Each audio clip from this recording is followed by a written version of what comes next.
Pagbalik sa kastilyo, lalong gamaan ang pakiramdam ni Roland. Bigla, isang lumilipad na mensahero ang dumating sa bintana. Nahuli ito ni Nightingale at dinala sa loob, saka pinakain ng ilang butil. Sinimulang basahin ni Roland ang lihim na sulat mula kay Hill. Bigla, nagbago ang kanyang ekspresyon, at tumayo siya sa galit. Ang lakas ng loob niya, sabi ni Roland, na mahigpit na nakakuyom sa sulat. Pagkatapos ay inutusan niya si Nightingale na tipunin ang lahat kaagad. Sa bulwagan ng pagpupulong, ipinaliwanag ni Roland ang mga nilalaman ng sulat. Malakas na idineklara ni Brian, "Kamahalan, kailangan nating turuan ng leksyon ang kaharian ng Dawn. Sa pagkakataong ito ay ginulo nila ang mga silangang teritoryo, sino ang nakakaalam kung ano ang susunod nilang gagawin? Maaari pa silang tumawid sa hangganan at salakayin tayo." Sinubukan ni Berev na pakalmayan siya. Walang makakasalakay sa Grey Castle. Kung kaya nila, bakit pa natin kailangan ng unang hukbo? Napagtanto ni Brian na maaaring samobra siya sa kanyang reaksyon. Iminungkahi ni Berev na maaaring malutas ang isyo sa pamamagitan ng diplomasya.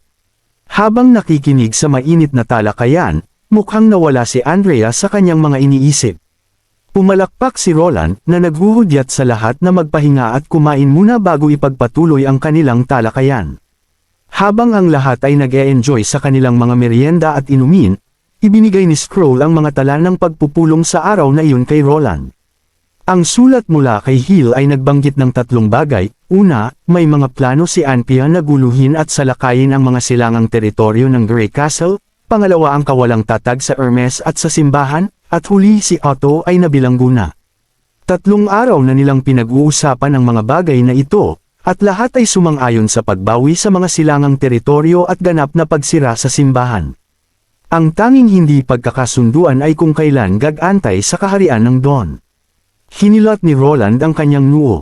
Tumingin sa isang tao sa mesa, naisip niya sa kanyang sarili na mayroong isang pagkakataon upang makakuha ng pinakamaraming benepisyo sa pinakamababang gastos, ngunit kinakailangan nitong maghintay para sa tamang tao na lumapit sa kanya. Pagsapit ng gabi, nang bumalik siya sa kanyang opisina, naroon si Andrea.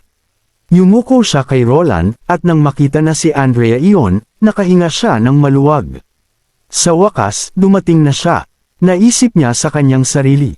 Nagpakita rin si Nightingale, na nag-abot kay Andrea ng isang piraso ng tuyong isda, bagamat hindi mukhang masigasig si Andrea. Alam na ni Roland kung ano ang gusto niyang pag-usapan, ito ay tungkol sa pagliligtas sa kanyang kaibigan sa pagkabata, si Otto. Huminga siya ng malalim at dahan daw ang tumango. Si Andrea ay naging bahagi ng pagpupulong. Ngayon, upang pilitin si Anpia na sumuko, kakailanganin nila ng hindi bababa sa 3,000 sundalo. Kasama ang mga puwersang sumasalakay sa Hermes, aabot ito sa humigit kumulang 5,000, na 80% ng lakas ng unang hukbo. Pagkatapos ay binanggit ni Roland ang logistika, kabilang ang mga gastos sa supply at ang pangangailangan ng mga kariton at lakas tao. Nang malapit na niyang ituloy kung magkano ang magagastos sa Neverwinter, marahang kinurot siya ni Nightingale sa kanyang tagiliran at bamulong sa boses na siya lamang ang makakarinig, "Tumigil ka sa pagpipilit sa kanya. Sabihin mo na lang ng direkta." Tumingin si Andrea kay Roland, nagtataka kung bakit siya biglang tumigil sa pagsasalita. Umubo siya ng ilang beses at sinabing hindi ito problema, ngunit kailangan niyang malaman kung gaano kalayo ang 3 dakilang pamilya na handang pumunta. Malinaw na humiwalay na si Anpian sa 3 pamilya, at sa nalalapit na banal na digmaan, hindi kayang mag-aksaya ng maraming oras si Roland sa isang kalapit na bansa na maaaring maglagay sa kanila sa panganib. Kailangan niya ng isang taong papalit sa kasalukuyang pamilya ng hari. At si Andrea ay isang perpektong kandidato. Umaasa si Roland na siya ang magiging bagong reyna ng Dawn. Mabilis na sinabi ni Andrea na ayaw niyang umalis sa Neverwinter. Mukhang nagulat si Roland nang makita siyang kumagat sa kanyang labi at sa wakas ay inamin na wala siyang interes sa trono. Kinuha ni Roland ang kanyang tasa ng tsaa at tinanong kung paano naman ang kanyang ama. Sinabi niya sa kanya na ang 2 pamilya ay makakakuha rin ng isang bagay mula sa pagbabagong ito ng kapangyarihan. Matapos mag-isip sandali, mabilis na sinabi ni Andrea na naniniwala siya na walang problema ang kanyang ama. Nang marinig ito, tumanggo siya ng may kasiyahan at tiniyak sa kanya na hindi makukulong si Otto ng matagal. Matapos umalis ni Andrea, si Nightingale, na nakaupo sa desk, ay ngumiti at sinabing sa simula ay naisip niya na plano ni Roland na maging hari ng Dawn mismo. Naalala niya na binanggit ni Roland ang kanyang dating plano na suportahan si Andrea bilang reyna, na napagtanto na hindi siya nagbibiro sa oras na iyon. Maya-maya, may kumatok sa pinto, at laking gulat niya, si Isabela pala. Narinig niya mula kay Agatha na bumagsak na ang Hermes. Ibinahagi ni Roland ang kanyang narinig sa kanya. Bigla, tumingin siya sa kanya at tinanong kung naroon siya para magmakaawa para sa simbahan. Mabilis siyang umiling, na ipinapaliwanag na nag-aalala siya tungkol sa daan-daang libong mga berserk pills na nakaimbak ng simbahan na matuklasan, na maaaring makaapekto sa mga paparating na plano ni Roland. Pagkatapos ay nalaman ni Roland na ang mga pills ay nakakalat sa mga nakatagong bodega sa buong Hermes. Ang mga lokasyon ay napakalabo na kahit siya ay hindi matukoy ang mga ito ng eksakto. Umaasa siya na magtitiwala sa kanya si Roland at sasama sa unang hukbo. Matapos mag-isip sandali, napagpasyahan ni Roland na papayagan siyang sumama sa unang hukbo ngunit inutusan siyang huwag makisangkot sa labanan. Ang kanyang gawain lamang ay upang hanapin at sirain ang mga pills. Sinubukan ni Isabela na kumbansihin si Roland na itago ang mga pills, ngunit ikanaway niya ang kanyang mga kamay at ayaw nang magsalita pa, na sinasabing hindi iyon mangyayari at mayroon siyang ibang gawain para sa kanya. Mayroong ilang mga monasteryo sa lumang banal na lungsod, at gusto niya na palayain niya ang mga ulila at kababaihang naninirahan paroon at dalhin sila pabalik sa kanlurang rehiyon. Hindi agad tumugon si Isabela, ngunit nagtaka siya kung bakit gusto itong gawin ni Roland. Ilang segundo ang lumipas, tinanggap niya ang gawain. Naalala ni Roland sa kanya na sa pagkawala ng kakayahan ng Hermes na mapanatili ang kaayusan, ang mga monasteryo ay maaaring maging impyerno. Umaasa siya na may iligtas ang mga taong iyon kung kaya pa niya. Sa kabilang banda, hinubad ni Edith ang kanyang coat habang ang kanyang kapatid, si Cole, ay curious na nagtanong kung bakit. Sinabi niya sa kanya na maraming trabaho ngayon. Nakahanda na ang hapunan para sa kanya sa mesa. Ang pagkain ng masasarap na pagkain ng Neverwinter ay nagpawi ng kanyang pagod sa buong araw. Maya-maya, nagtanong si Cole kung bakit hindi siya nagsalita sa mga pulong nitong mga nakaraang araw, lalo na't may kaalaman siya sa mga paksang inilabas ni Roland. Tumingin si Edith kay Cole na nakangiti at sinabi sa kanya na ito ay isang lihim. Kung gusto niyang malaman, kailangan niyang magbayad ng presyo. Lumunok ng husto si Cole, ngunit agad siyang umatras. Nang makita ang kanyang ekspresyon, tumawa si Edith at nagpasyang ang hapunan ngayong gabi ang magiging presyo. Nahulaan na ni Edith na pipiliin ni Roland si Andrea bilang shortcut sa paglutas ng isyu ng kaharian ng Dawn. Napansin niya na tumingin si Roland kay Andrea ng 17 beses sa loob ng 3 araw sa pulong. Nagulat si Cole kung gaano kadetalye ang kanyang kapatid. May ibinulong siya sa ilalim ng kanyang hininga na may kakaibang anyo.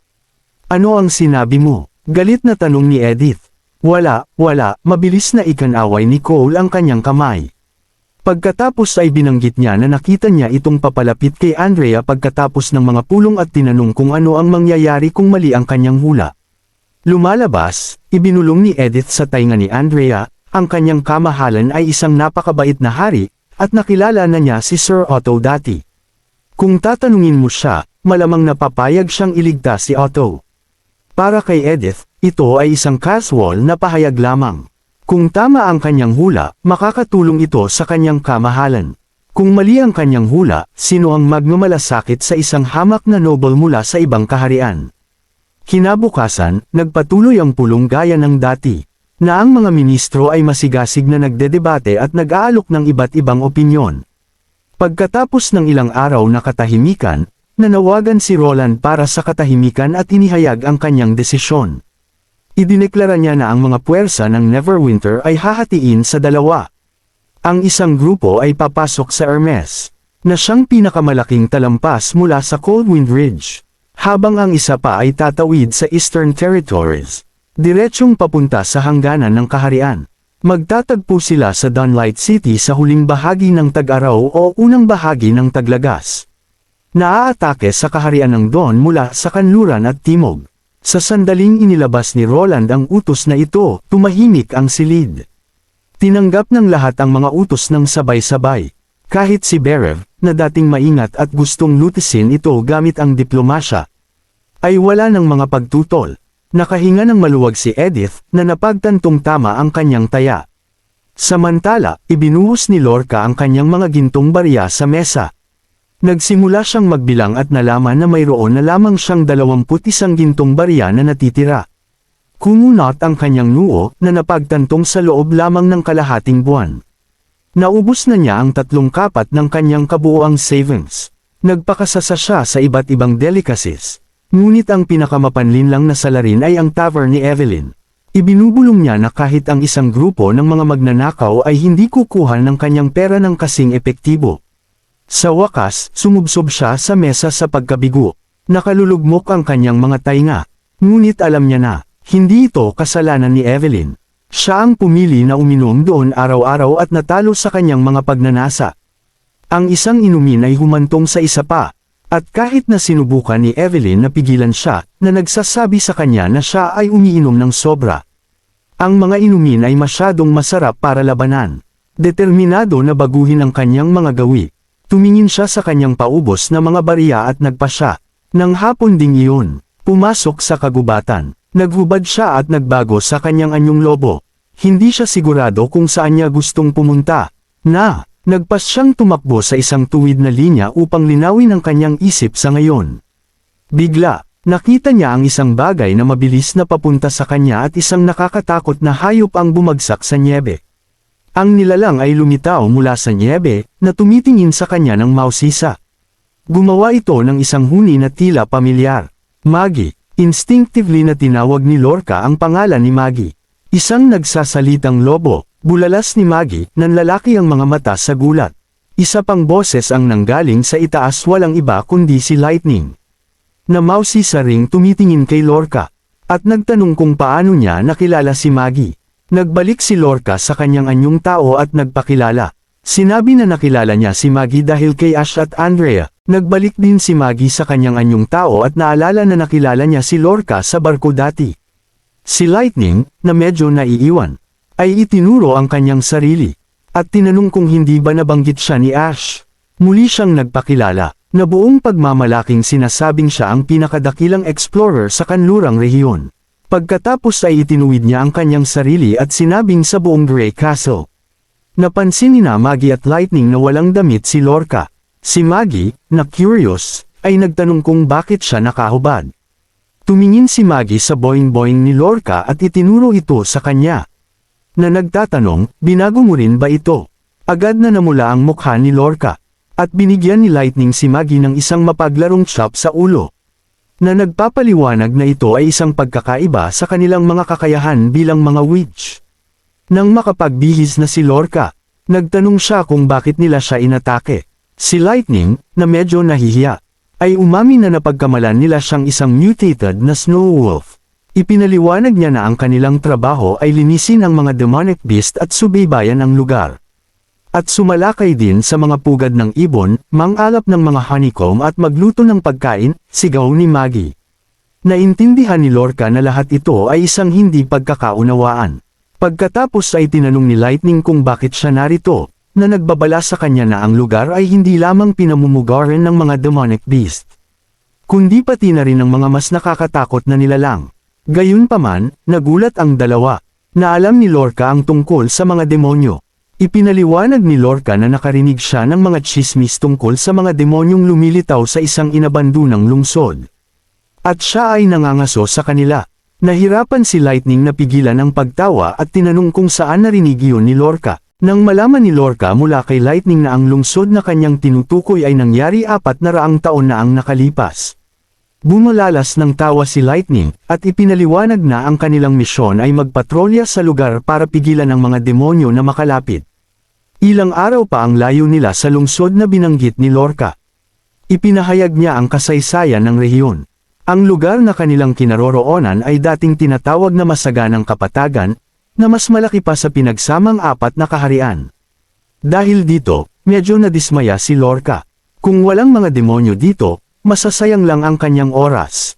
Gayunpaman, humanga si Lightning sa kanyang tapang, na nagsasabing ang paglalakbay sa ilang sabi-sabi lamang ay nagpapakita ng potensyal ng isang mahusay na explorer.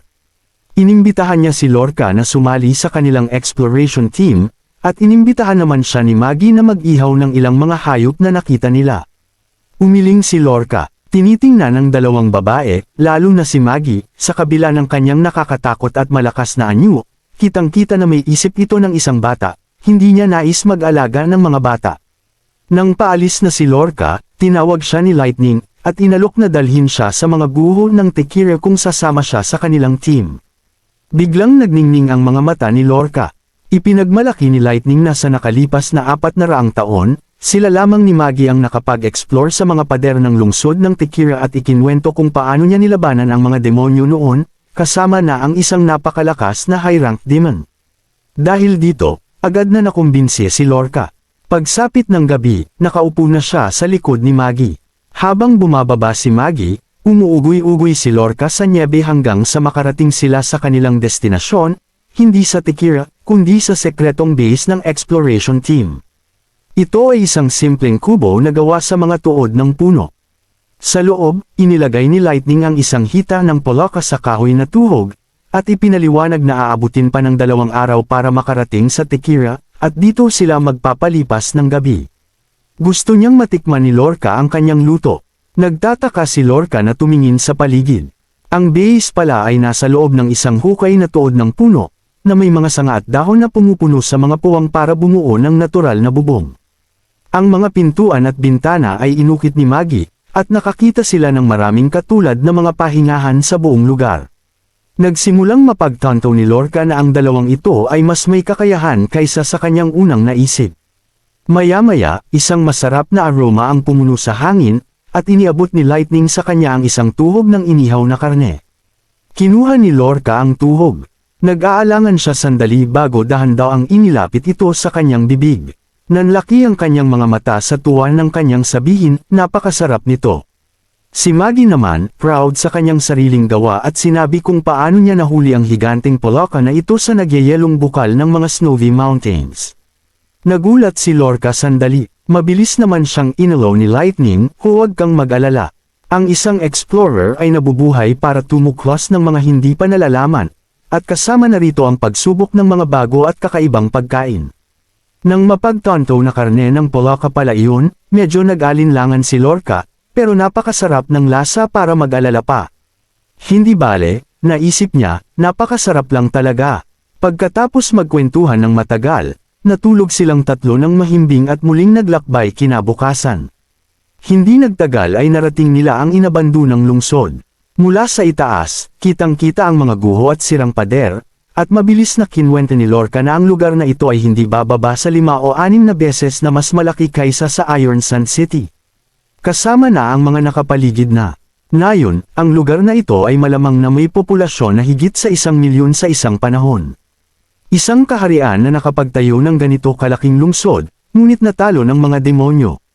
Iyon ang inisip ni Lorca. Nagsalita si Lightning, at ipinaalala kay Lorca na malamang ay alam na niya ang kasaysayan dito.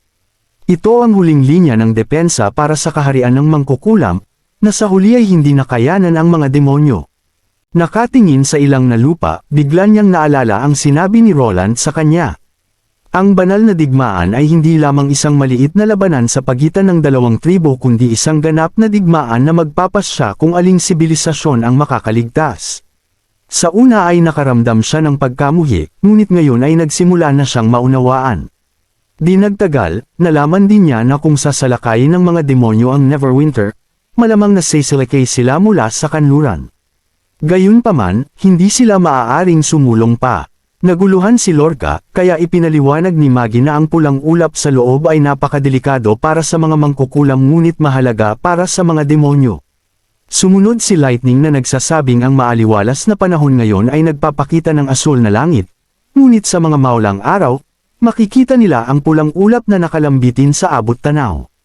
Ang gas na ito ay nakamamatay sa mga mangkukulam, kaya binalaan sila ni Roland na huwag tumawid sa lugar na ito para sa kanilang kaligtasan. Pagkatapos ay maikling ipinaliwanag ni Maggie ang mga kahinaan ng mga demonyo, na ang kanilang mga tubo. Naging seryoso si Lightning at inutusan si Lorca na umatras kaagad at ipaalam sa kanyang kamahalan kung makasalubong nila ang mga kaaway. Damaloy ang dibdib ni Lorca, puno ng sigasig sa pakikipaglaban. Pagkatapos ay ibinigay ni Lightning sa kanya ang isang scroll na naglalaman ng isang detalyadong mapa na may mga markadong hindi pa natutuklasang lugar, na nagsasabi sa kanya na itala ang anumang nakita niyang interesante. Mabilis na idinagdag ni Maggie na ang pinakamahalagang tuntunin para sa exploration team ay ang paghahanap ng masarap na pagkain at paghihintay sa kanilang pagbabalik bago ito kainin, na nagpatawa kay Lorca.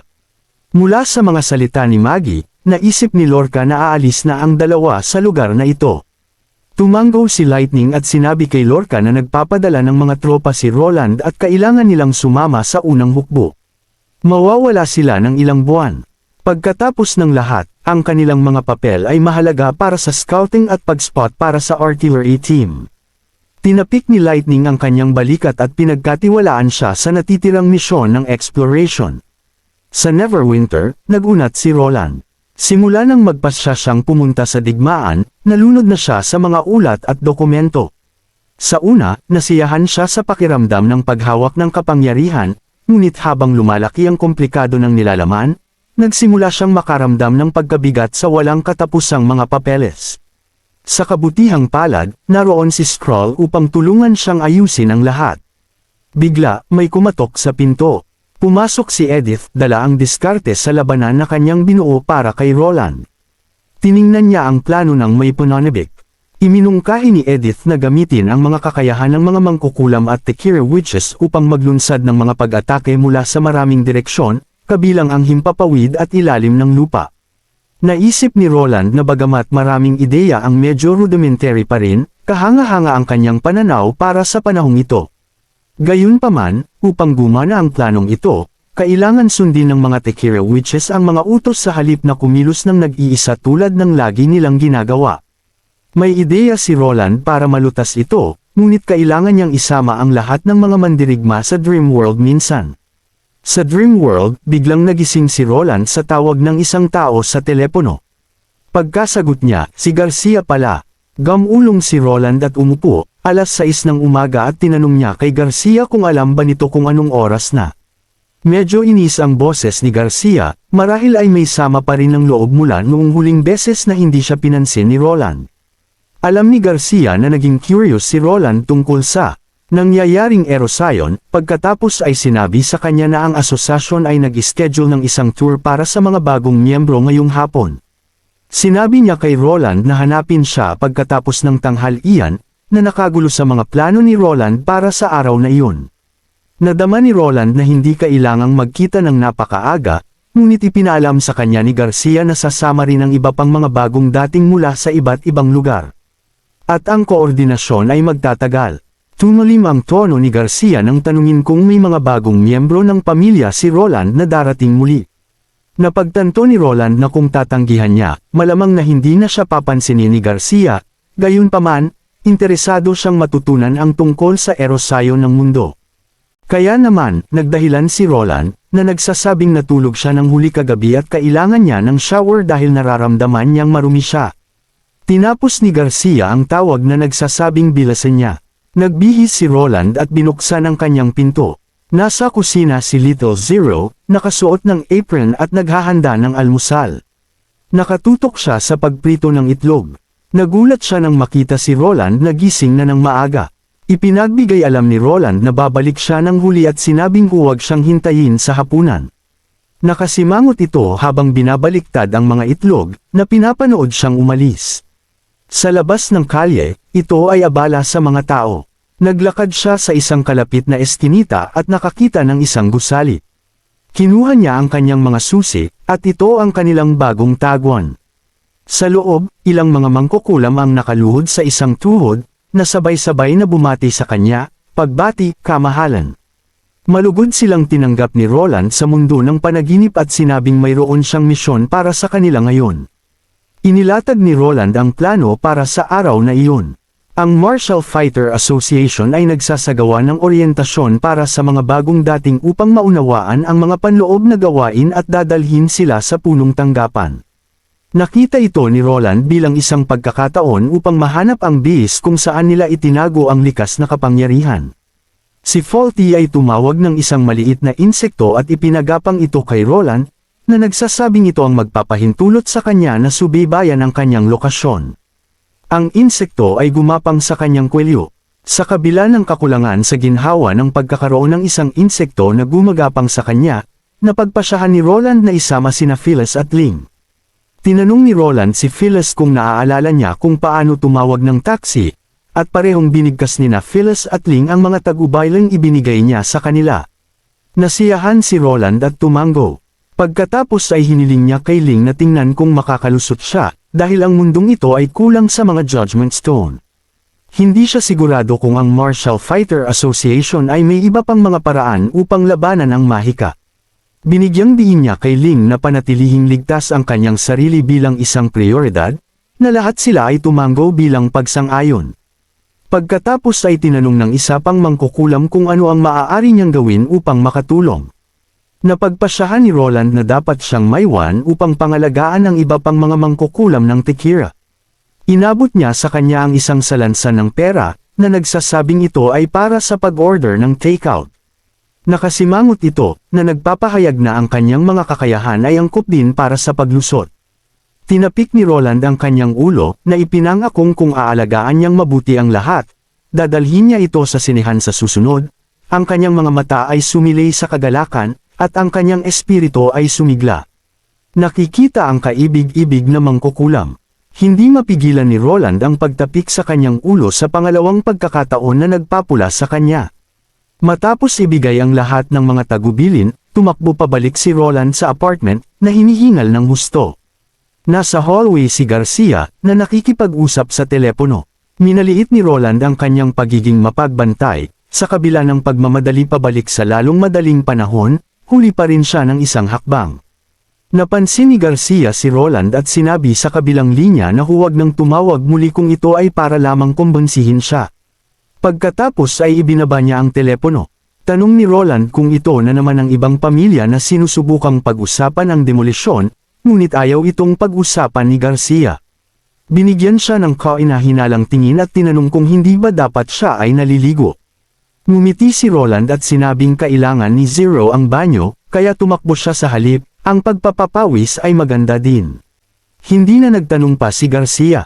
Pagkatapos ng ilang sandali ng katahimikan, binanggit niya na bagamat ayaw niyang makialam sa personal na buhay ni Roland, umaasa siyang hindi siya masyadong magpapakasasa, dahil may bata sa bahay. Walang idea si Roland kung ano ang kanyang pinagsasabi. Pagkatapos ay napagtanto niya na tinutukoy ni Garcia ang mga babaeng madalas na pumupunta at umaalis sa kanyang lugar. Halos mabulunan siya nang maisip niya ito. Sadyang iniaayos niya ang mga bagay-bagay para hindi makita ni Zero ang mga mangkukulam ng Tekira. Pagkatapos pumasok ni Zero sa eskwela, didiskonekta na nila ang kanilang kamalayan at papasok sa mundo ng panaginip, kaya hindi mahalaga kung may makakita sa kanila. Pero kung galing kay Garcia, iba na ang dating nito. Umaasa si Garcia na hindi siya mawawala sa sarili. Alam ni Roland na mahirap itong ipaliwanag. Mabilis niya itong ininterrupt, tinatanong kung pwede muna siyang magpalat ng damit. Si Garcia na naiinis tiningnan siya ng masama. Pagkatapos maghanda, nagsuot si Roland ng bagong bili na suit, na ikinagulat ni Garcia. Paliwanag niya na ito ang kanyang unang pagbisita sa headquarters, kaya gusto niyang magbihis ng formal. Medyo nauutol si Garcia, hindi inaasahan na ang karaniwang gaskosan na si Roland ay magiging presentable. Bahagya pa siyang namula. Ang galing mo pala tignan, sabi niya, inayos ang kanyang buhok bago mabilis na tumakbo, na hinihimok si Roland na sumunod. Napatawa si Roland, iniisip na sulit ang custom-made suit. Bumaba sila, at agad na huminto ang isang malaking bus sa harap nila. Napansin ni Roland na walang plaka ang bus, at ang mga bintana nito ay natatakpan ng mga itim na kurtina, at hindi niya makita ang loob.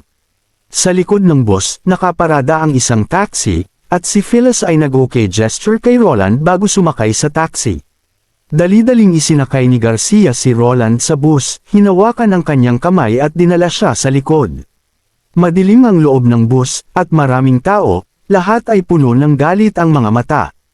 Umupo sina Roland at Garcia sa likod, at sinabi niya sa kanya na ang mga taong ito ay mga bagong gising din na miyembro. Nakita ni Roland ang puot sa kanilang mga mata ngunit naalala ang nabanggit ni Garcia na hindi lahat ay nasa kanilang panig. Nagkaroon na ng mga conflict dati kung saan pinatay ng mga bagong gising na miyembro ang ilang miyembro ng asosasyon sa mga misyon. Kinailangan ng asosasyon na magpadala ng kanyang tinawag na tagapag-alaga upang lutisin ang sitwasyon. Ipinaliwanag niya na ang kanilang kapangyarihan ay isang regalo mula sa mga Diyos na para sa pagtatanggol sa sarili, hindi para sa pananakit sa iba. Kung hindi nila mapipigilan ang Erosayon, ang buong mundo ay mapapahamak. Bumantong hininga siya habang nananangis na maraming tao ang nasiyahan sa kilig ng kapangyarihan at nakalimutan ang kanilang mga responsibilidad. Hindi maiwasang isipin ni Roland na marahil ay pareho ang ideya ng mga mangkukulam 800 taon na ang nakalipas nang itatag nila ang Federation. Nakaidlip siya sandali, at agad silang nakarating sa kanilang patutunguhan. Naramdaman niya ang pagbaba ng bus, katulad ng pakiramdam sa elevator. Nang magtaka si Roland, itinuro ni Garcia ang bintana at sa labas ng mga kurtina. Nakita ni Roland na nasa isang tunnel sila, dahan-daang bumababa. Ang bawat antas ay may numero, at malinaw na narating nila ang ika-73 palapag. Nakikita ang futuristic tunnel na ito, sa ilalim ng lupa, bigla niyang naramdaman na ang kanyang sariling ikatlong bayan sa hangganan na kanyang itinayo ay talagang walang-wala kumpara dito. Tumayo rin ang iba pang mga pasahero, nakatingin sa pagkamangha. Lumingon si Roland sa labas, hindi sigurado kung kayang mapasok ng mga mangkukulam ang lugar na ito. Matapos marating ang ika-235 palapag, huminto sila. Ang bus ay dahan-daang pumasok sa isa pang tunnel. Huminto sila sa isang plaza, at dahan-daang bumaba si Roland, nahihirapan pa ring paniwalaan na sila ay nasa ilalim ng lupa. Sa kanyang paligid, nakita niya ang maraming tao mula sa ibang mga lungsod. Ipinaliwanag ni Garcia na ang asosasyon ay may maraming sangay ngunit 2 lamang na punong tanggapan. Upang mapalapit sa Erosayon, kailangan nilang pumunta sa isa sa mga lugar na ito. Medyo nagulat si Roland, na pagtanto na ang Erosayon na kanyang tinutukoy ay hindi lamang nakikita kundi pati na rin nahahawakan. Bagamat binalaan siya ni Garcia na tiyak na hindi niya gustong hawakan ito, sa sandaling iyon, dumilim ang mga ilaw sa kisame. Naagaw ang pansin ng lahat patungo sa gitna. Isang dalaga na nagngangalang Lon, suot ang isang takip sa mata, ang lumapit. Siya ang pinakamataas na disipulo ng isa sa mga tagapangalaga. Malugod niyang tinanggap ang lahat sa Prism City. Hindi natuwa ang karamihan nang marinig nilang isa lamang siyang disipulo. Lalo na't malayo ang kanilang nilakbay. Nagsimula ring magingay at mambuyo ang ilan. Kalma lang na ipinaliwanag ni Lon na ang pagtanggap ng mga bagong kasapi ay karaniwang tungkulin ng tagapangalaga. Gayunman, dahil sa isang gulo sa ibang lungsod, umalis ang kanyang guro at ang 3 pang tagapangalaga noong nakaraang araw. Kaya siya ang naatasang mga siwa sa pagtanggap. Ipinagpatuloy niya ang pagsasalita, binanggit na marami sa kanila ay nagising na sa loob ng maraming taon. Ngunit ang kanilang pagdating dito ay nangangahulugang kinikilala nila ang kakayahan ng asosasyon. Dahil dito, umaasa siyang isasantabi ng lahat ang nakaraan at magkaisa laban sa mga fallen. Nagpatuloy si Lon bilang kinatawan ng asosasyon. Sinabi niyang hindi mahalaga ang kanilang dating pagkatao at katayuan, kundi ang kanilang mga magiging kilos sa hinaharap.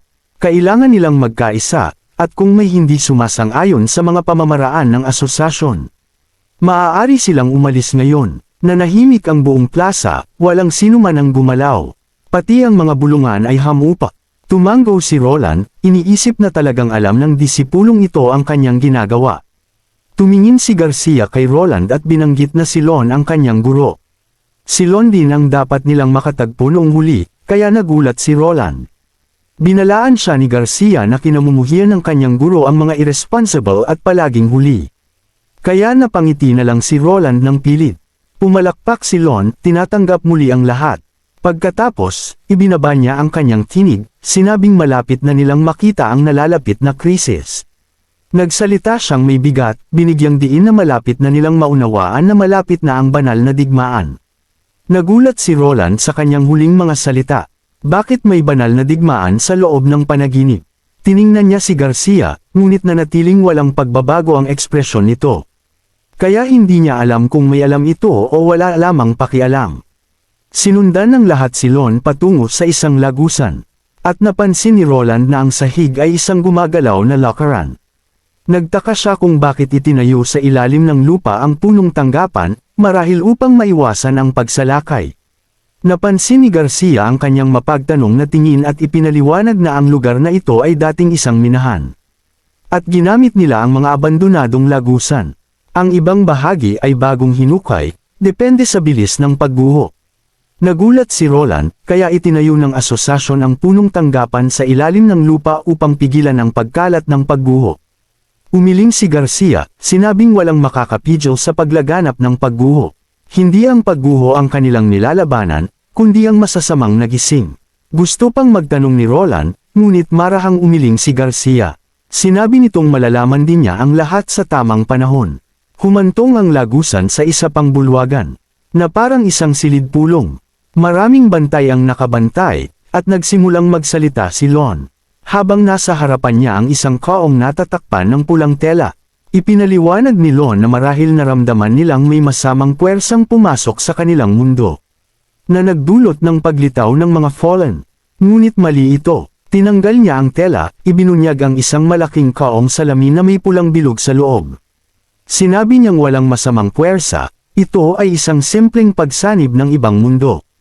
Napansin ni Garcia ang namamanghang ekspresyon ni Roland at Bam-ulong. Sinabing ito ang pagguho o maaaring isang butas. Nag-ulo na ang mundo. May isang taong tinadtad ito ng mga butas, at ito ang dahilan. Biglang may isang tumayo at hiningi kay Lon na ipaliwanag ng mas malinaw ang ibig niyang sabihin tungkol sa ibang mundo. Ipinapahiwatig ba niyang ang mga fallen ay mga dayuhan? Naging maingay ang silid, kaya pinatahimik ito ni Lon. At itinaas ng mga bantay ang kaong salamin. Itinuro ni Lon ang pulang bilog, hinihimok ang lahat na tingnan itong mabuti. Tatlong kamera mula sa iba't ibang direksyon ang bumukas. Ipinakita ang imahe ng bilog sa isang malaking screen sa likod niya. Ngunit napansin ni Roland na gaano man kalayo. Pareho pa rin ang anyo ng bilog. Kinuha ni Lon ang isang bakal na patpat at itinusok ito sa bilog. Sa halip na lumusot, tila lumiit ang patpat. Biglang may isang taong lumapit sa entablado, titig na titig sa bilog. Ginamit niya ang kanyang kakayahan at inabot ito. Ilang segundo lang, napasigaw siya ng matindi, naglaho ang kanyang mga daliri. Mabilis siyang dinala para gamutin. Tumayo si Roland, lumapit upang tingnang mabuti ang bilog. Pakiramdam niya ay pamilyar ito. Nakakita na siya ng ganitong tanawin sa banal na kaharian. Kung saan ang pulang liwanag ay kumakatawan sa pulang buwan. Habang malalim siyang nag-iisip, narinig niya si Lon na tinatawag ang kanyang pangalan. Nang hindi siya tinitingnan, binanggit ni Lon na narinig niya kay Garcia na isa siyang bihirang uri ng nagising na hindi naaakit ng pagnanasa. At masaya si Garcia na sumali siya sa asosasyon.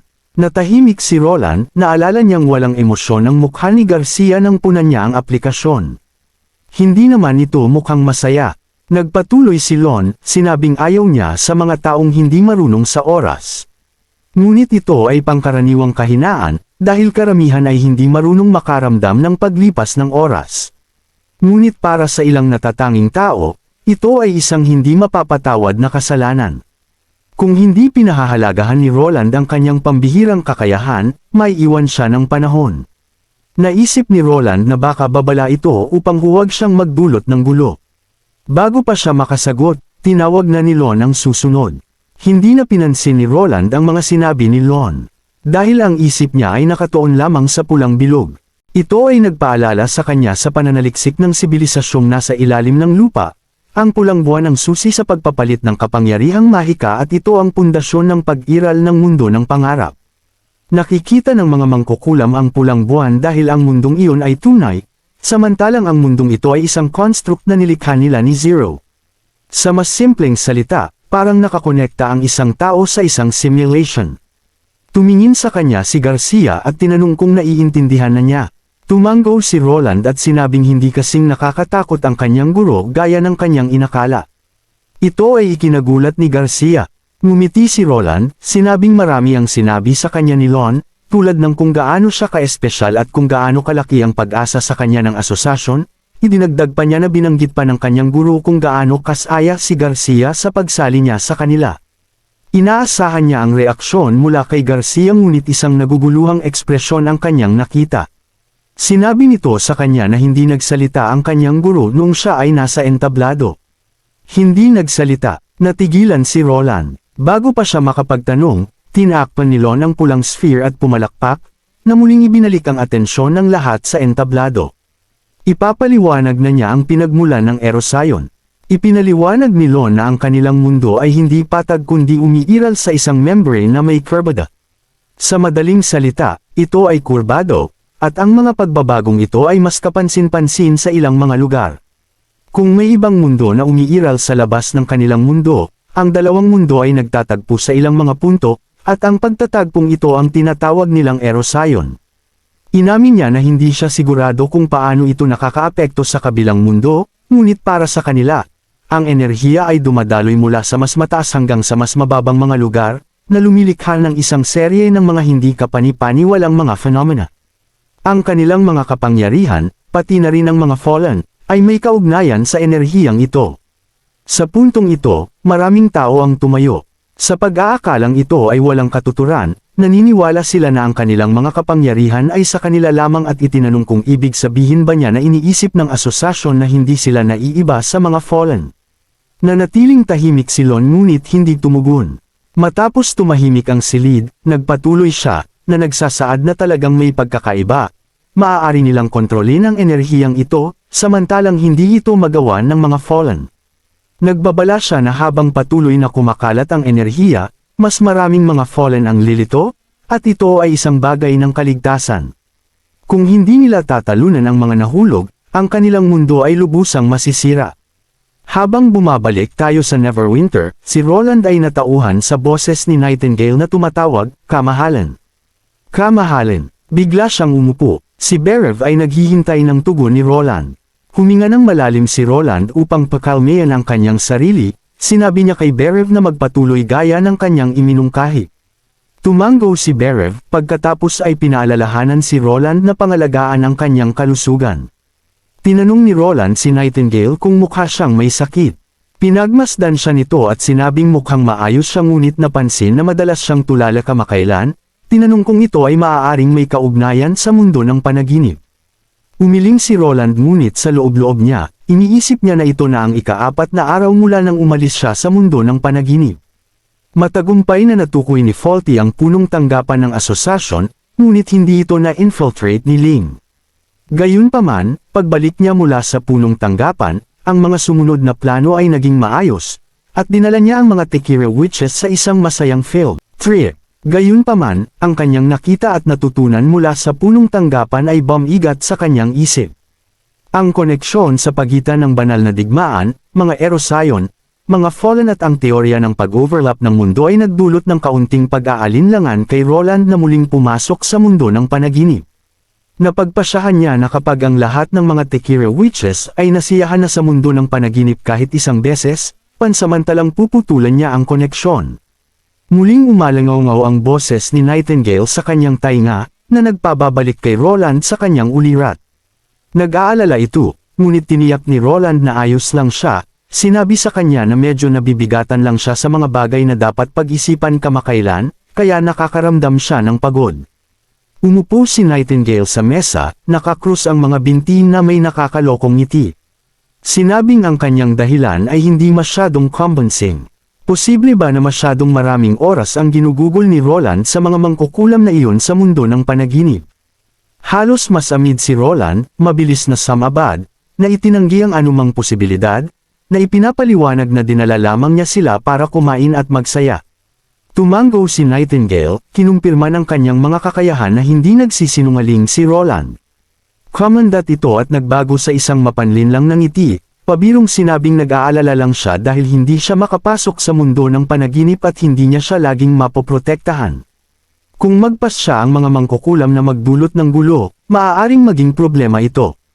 Pagkatapos ng lahat, matapos mabawi ang kanilang mga sensasyon matapos ang daan-daang taon, tiyak na gugustuhin nilang balikan ang lahat ng kanilang mga nakaraang sensasyon. Mahigit 20 sila, paano niya sila hahawakan lahat?